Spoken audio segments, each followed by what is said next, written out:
A new day, a new life po sa ating lahat. For today's video po, ipapakita ko po sa inyo ang kagandahan na makikita dito sa Kowloon West.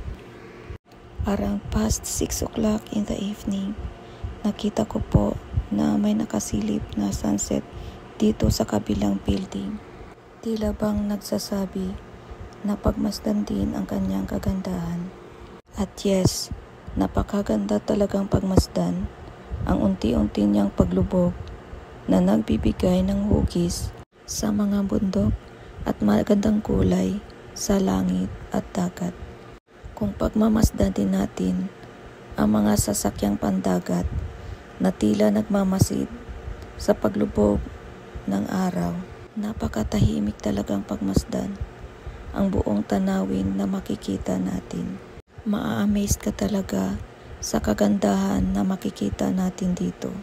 Marirelax ka talaga habang minamasdan ang kanyang pagsilip at unti-unting paglubog nito. Sana maranasan din natin ang tahimik at makulay na buhay as an OFW here in Hong Kong. Laban lang tayo, makamit din natin ang katahimikan at makulay na buhay balang araw. Kung may mga problema at struggles tayo sa ating buhay, laban lang tayo, manalig lang tayo sa itaas. Dahil ang lahat ng mga problema at struggles natin sa buhay, lahat yan ay may solusyon basta manalig lang tayo sa Kanya.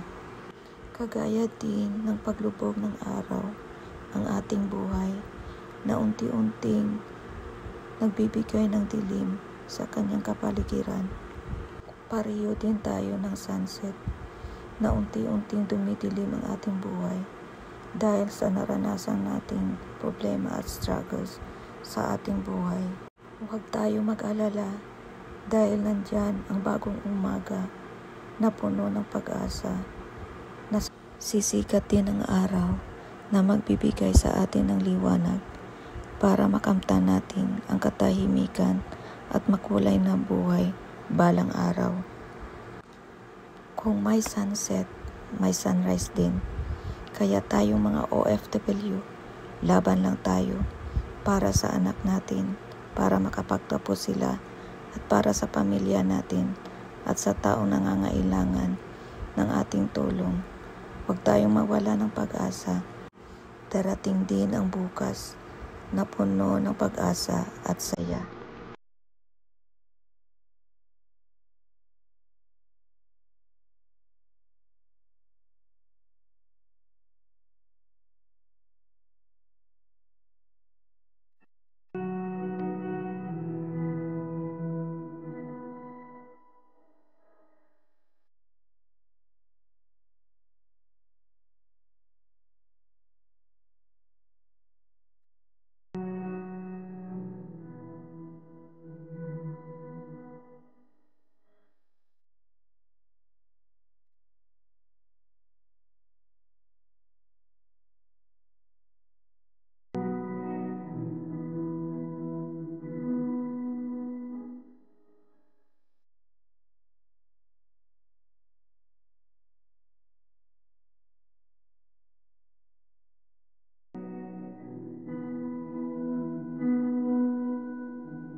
Thank you for watching. Kung bago lang po kayo guys sa aking YouTube channel, please don't forget to subscribe, click the bell button, like, comment, and share. Thank you po. Bye!